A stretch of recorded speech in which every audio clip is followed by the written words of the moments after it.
This is A New Angle, a show about cool people doing awesome things in and around Montana. I'm your host, Justin Angle. This show is supported by First Security Bank, Blackfoot Communications, and the University of Montana College of Business.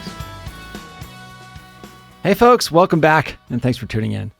Today is our September edition of Incentives and Instincts, a recurring series in which I speak to economist and friend Bryce Ward about some of the broader challenges facing our society. Bryce, how are you today? I'm good, Justin. How you doing? I am good. Good to be back in your normal chair. Yeah, it's school's back. Fall is here. It's fun to be on campus when there's lots of students around. It is happening. So we are joined today by my colleague at the College of Business, Professor Erik Guzik. Erik is an expert on creativity and entrepreneurship and recently published a study finding that generative AI can score in the top percentile of creative thinking. Erik, thanks for joining us today. Thank you. It was a pleasure to be here. So we subject all of our guests to this first question, and that is, where did you grow up and what did your parents do?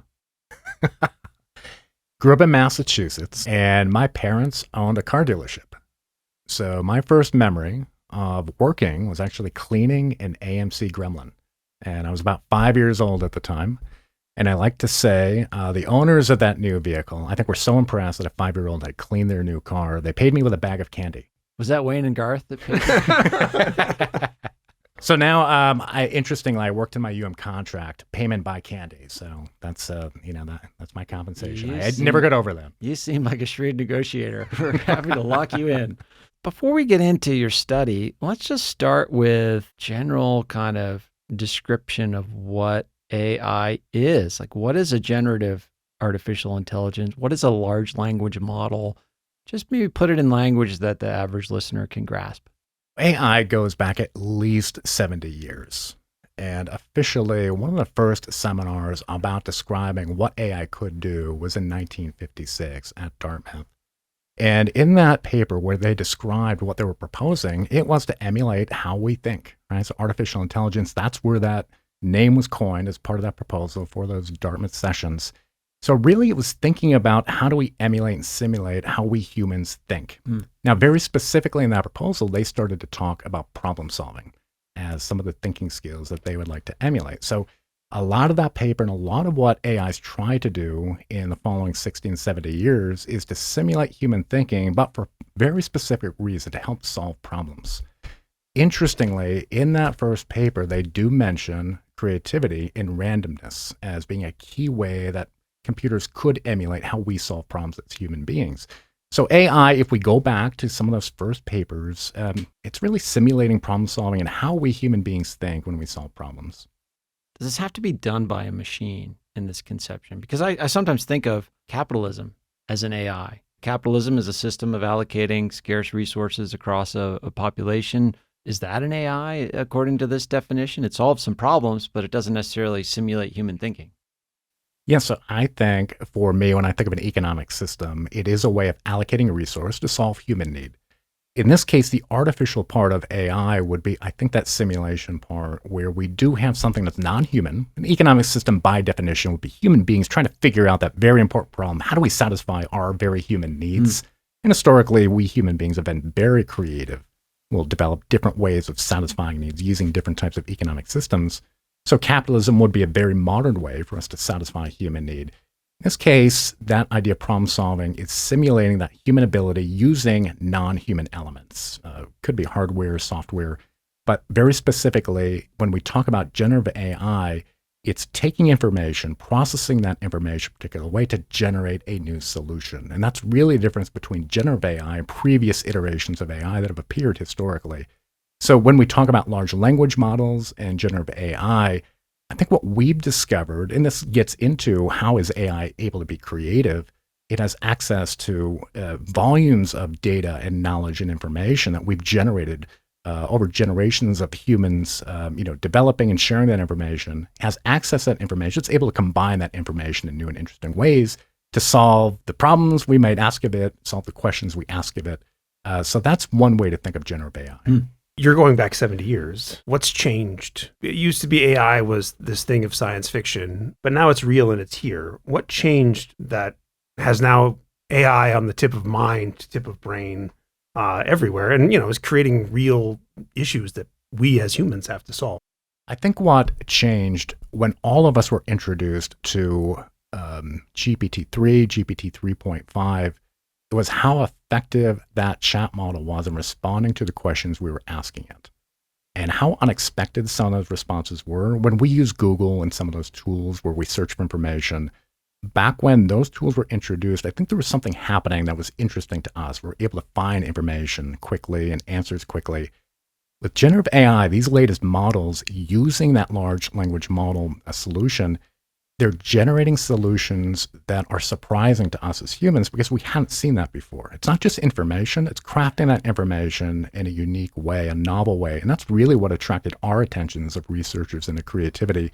So to answer your question, the models that were being developed at Google, at OpenAI, and some of these other organizations, I think the techniques that were being used gave them the ability to generate these unexpected responses that now we see as being so productive. And so in this space of unexpected, I think probably creative is one of the adjectives that would maybe come to mind. What is creativity? We have to keep this in context. You're speaking to someone who studied economics that now teaches business courses and now is trying to understand what many would consider to be a psychological phenomenon. So I see creativity as our uniquely human ability to combine resources in a novel, unexpected way that satisfies a need. So when we begin to think of different forms of creativity, whether it be art or music, whether it be a business producing a new product that's a little bit original, novel, and unique, all of those examples are us human beings creating something new based on resources that have been combined in a novel way. The official way that most psychologists understand creativity, it's an ability to create novel output that has value or usefulness. So there are two concepts there that I think define most of the ways that we think about creativity in psychology and other disciplines.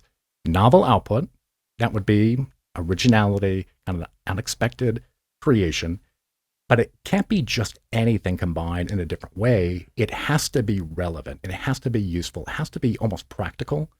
Okay, so why the study? What made you think, can AI be creative, and how creative can it be? My introduction into creativity was through a program called Future Problem Solving. So during my time during the program as a student, I then became an evaluator. I've been a coach. I've been someone who's developed content, always been interested in understanding creativity.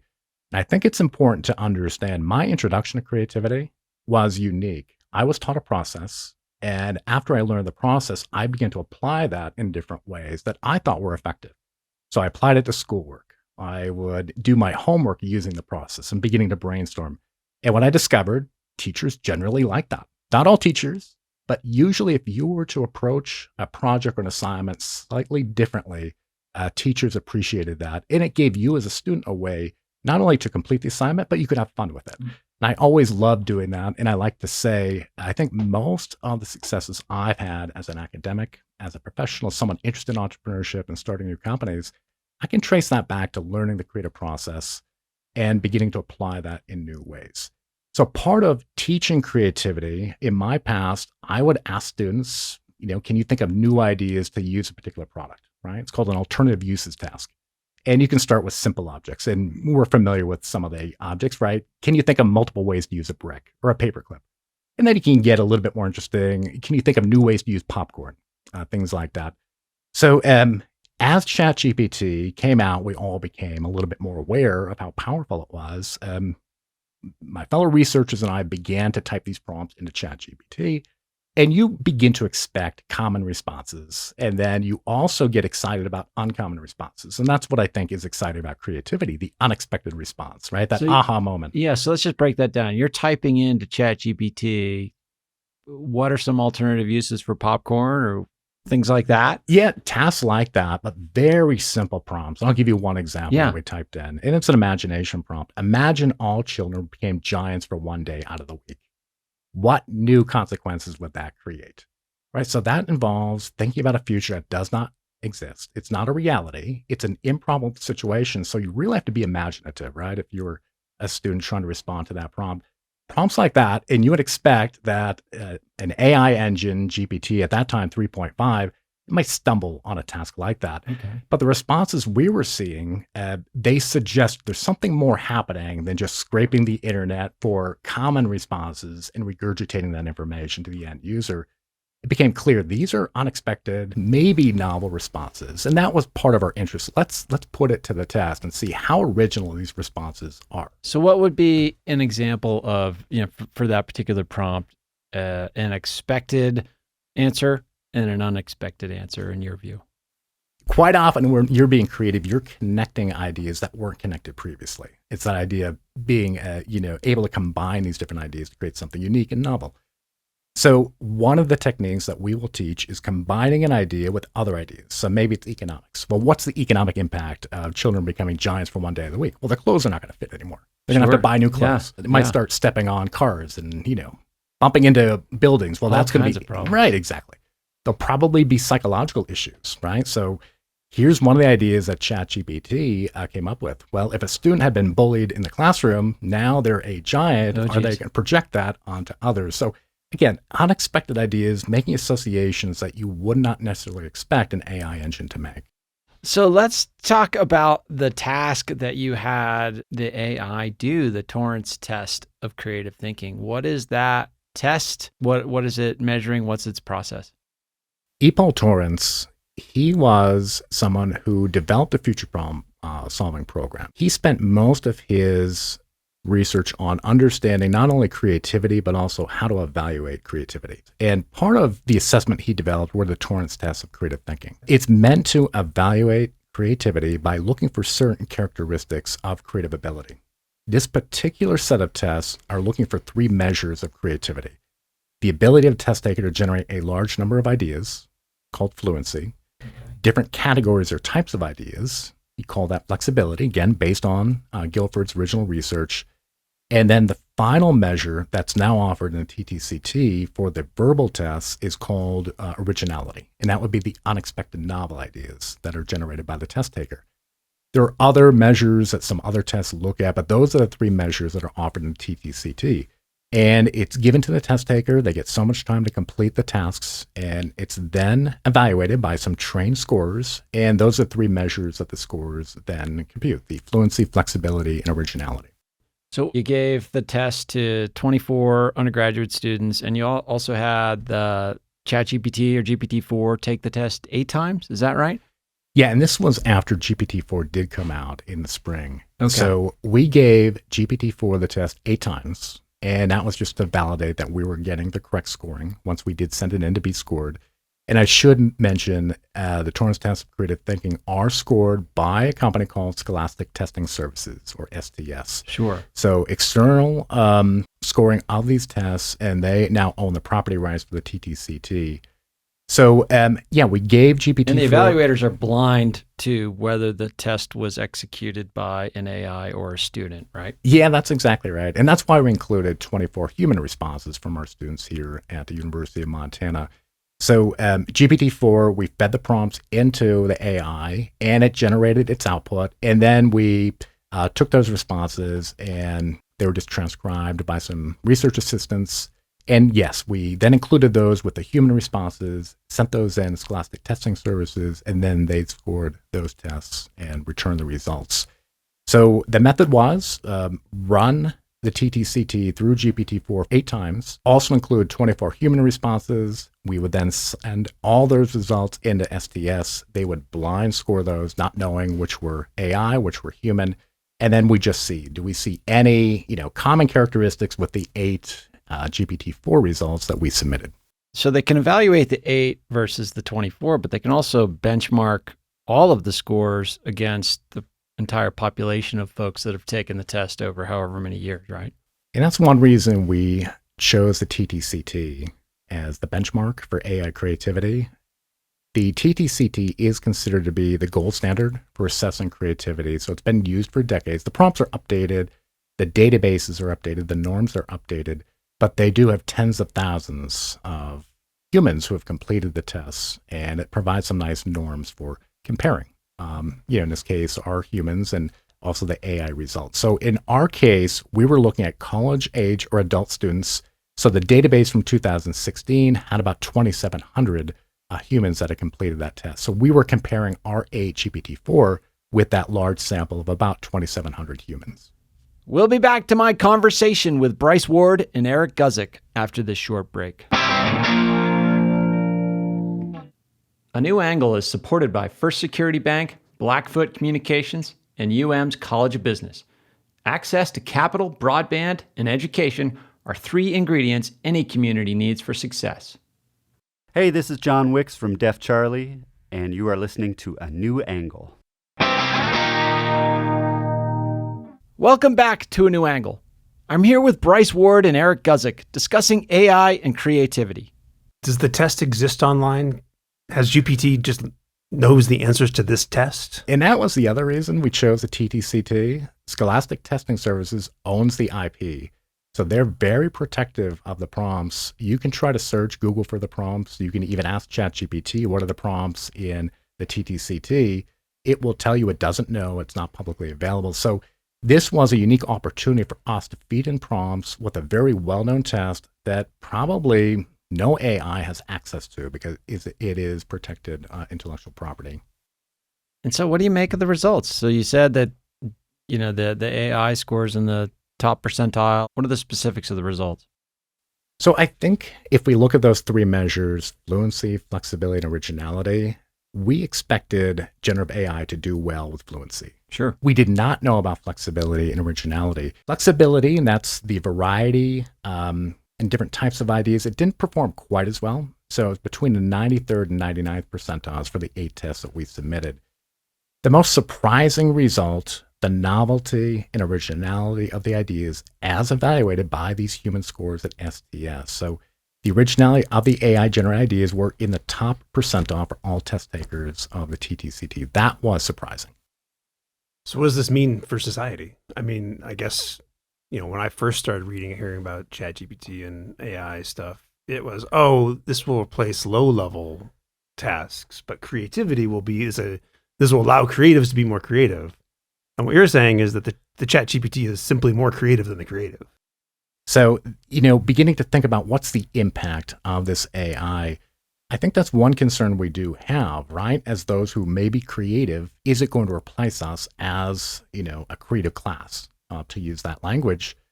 And I think the way to think about this is we have to think about it as a disruptive technology. It's going to have a very complicated impact on all parts of the economic system and all the jobs that even those we thought were protected from, AI.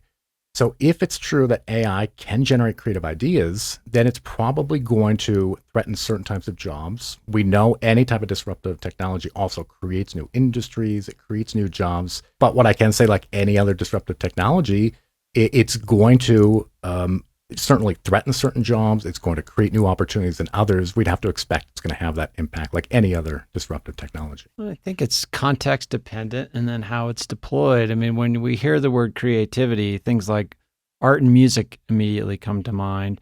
And so we can think about the potential for an AI disrupting, creators in those spaces, but there's other spaces where creativity is enormously important. Is there anything we know about the Torrance test and sort of, is it context dependent at all, where the creativity is that it measures is applicable to certain scenarios versus others? This test has been designed to try to identify general creative abilities. So we don't know how creative AI might be in more domain-specific areas because of that domain general nature of the TTCT. Right now, I think the way we're trying to understand the impact and maybe the meaning of our results, AI is able to generate a large number of ideas, different types of ideas, and ideas we wouldn't expect. And we know that's an important part of being a creative thinker. And in this case, it's an important part of a creative system, which I think is a good way of thinking of AI. It's a system where we can generate different ideas. In terms of solving problems then, one way to look at it and how we're trying to understand this, is it of benefit to have more ideas rather than less? And I think if we think of it that way, if we have the availability of more ideas, different ideas, we can then evaluate those ideas and be part of that process of looking through. Maybe that becomes a jumping off point where we're thinking about different ways to solve a problem. But if it's generating more options for us, that itself would be a positive way of thinking of, this new ability that we seem to be seeing with AI. So Bryce, as we listen to Erik kind of explaining the results of the study and this notion of creativity, how does this jive with your sense of the social process of creativity, putting different people from different backgrounds together and this sort of notion that in a group, the whole can be greater than the sum of the parts? Well, how groups create is complicated, right? Yeah. It's not just about throwing people in a room. In fact, it turns out that that's actually bad for creativity, right? You want to have people go off and think of themselves and then use the people to evaluate the ideas and pick them, if I understand the research properly, right? So it's not that part that, concerns me as much as, does this allow people to connect with each other in communities where they feel like they are a valued contributor? Because it seems like this is taking a lot of things that humans bring to their communities and assigning it to capital. And if I don't own that capital and I don't have a return on that capital, you're just taking another set of things that humans used to contribute to their communities away from people. And we've already seen with automation and offshoring what that does to people who specialized in more manual labor. It wasn't good for them as humans, not just their wages. Their wages went down, but it wasn't good for them as humans. And so that's my concern with AI is, what does it mean to create an abundance of intelligence? Right. Yeah, I can absolutely see that there's lots of benefits in terms of being able to solve problems that we currently don't have the resources to solve. But I also am concerned about, what does that mean for a human? Because I think as a human, we are not simple economic actors. We're humans, and we evolved in weird ways. And I think one of the things that we are hardwired to need is a community. And I need to feel like I can contribute to that community. Like what I'm offering is valuable. And creativity has always been one of the higher forms of contribution to that community. Sure. And to take it away from humans and give it to machines without any structure in place to say, what do we want the humans, what do we want the machines to do? The way I look at it is, we wouldn't allow a drug on the market with this much disruptive potential without testing it, without doing what you've done, without trying to figure out, what does this mean for us? And I just think that, we have to evaluate this not just in terms of, okay, does this allow us to, there are these benefits, but I would hope at this point in our progress through technology, almost every big technological breakthrough that's hailed as the greatest thing ever, 50 years down the road, we're like, oh crap, what did we do? Right? We did that with forever chemicals. If you live in the Northwest, go have a conversation about the dams on the Columbia, right? Huge benefits. Also big costs. Because it's one thing if it's just augmenting, it helps me write my papers a little faster. But if it's just replacing a bunch of humans and what they used to contribute, that's going to be a huge, we'll get through it. But do we want to be the ones sitting there in the new Dickensian age, which we've kind of already been in for 40 years? That's where I'm struggling with AI. Yeah. That's a reasonable struggle.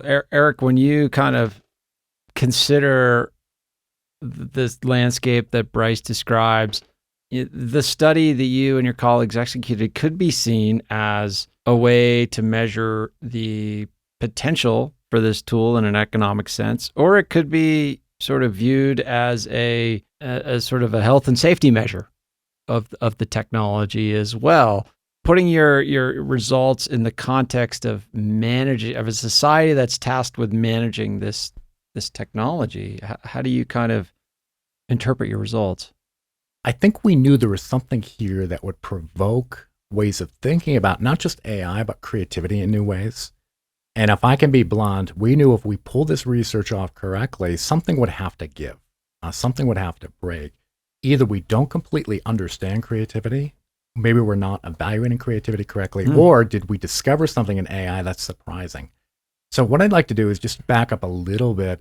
I think creativity is one of those human abilities which is interesting, but because I think we know this is such an important part of every modern economic system, I don't think we give enough credit to the creative ability in economics. But if I were to try to understand what is the modern economy And if I had to pin it down to one thing, I think it's human beings expressing their creativity to solve a need of some kind. So we seem to like new things, and we seem to like when that creative product satisfies a need in a new and different way. With that said, creativity is one of those human abilities that's always been difficult for us to try to manage and understand. We need it, yet sometimes we don't trust it. And I think part of that not trusting it is we don't often understand or try to understand what it is completely. And there's this body of thought where if we try to understand creativity more completely, maybe we're going to eliminate it or even, crush it somehow. So I think part of what we knew would happen with a study like this, it would probably push us to try to understand creativity in new ways. And then if we connect it with AI, again, it would push us probably to consider what are the benefits of creativity. Can I really create, this new and novel output? If so, what does it all mean?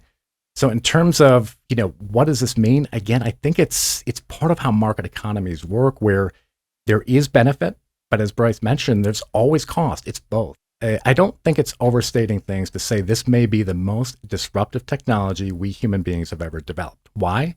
We're not replacing manual human labor. In a way, we're simulating our intellectual abilities, and potentially we could be replacing that.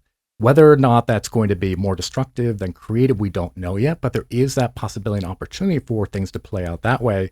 And I think like any other technology, we're going to have to figure this out and have a very open conversation about the culture, about the values, about the legal requirements, the political system that we need to manage this appropriately, knowing, as you very rightly said, Bryce, we've made mistakes in the past with new technologies.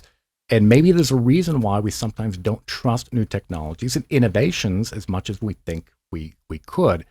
And I think what's interesting about AI, we often look back historically to major technological changes and innovations. We often think, well, how did that society not realize there was so much promise with that technology? And we see that constantly through the development of economic systems. Well, here's a real life example of, again, maybe one of the most disruptive technologies we have ever developed. We're dealing with this in real time. And I think that's why this conversation is so important. So I am now using AI within my entrepreneurship classes. It's just too powerful a tool not to use to help our students understand that creative mindset and have them develop useful ideas that satisfy need. With that said, again, we have a powerful technology. If not used appropriately and not managed appropriately, we can see there could be another side to this that we have to be prepared for. Stay tuned for part 2 of this conversation with Erik and Bryce in our next edition of Incentives and Instincts. Thanks for listening to A New Angle. We really appreciate it. And we're coming to you from Studio 49, a generous gift from UM alums Michelle and Lauren Hansen. A New Angle is presented by First Security Bank, Blackfoot Communications, and the University of Montana College of Business. With additional support from Consolidated Electrical Distributors, Drum Coffee, and Montana Public Radio. Keely Larson is our producer. Ella Hall is our production assistant. VTO, Jeff Ament, and John Wicks made our music, and Jeff Meese is our master of all things sound. Thanks a lot, and see you next time.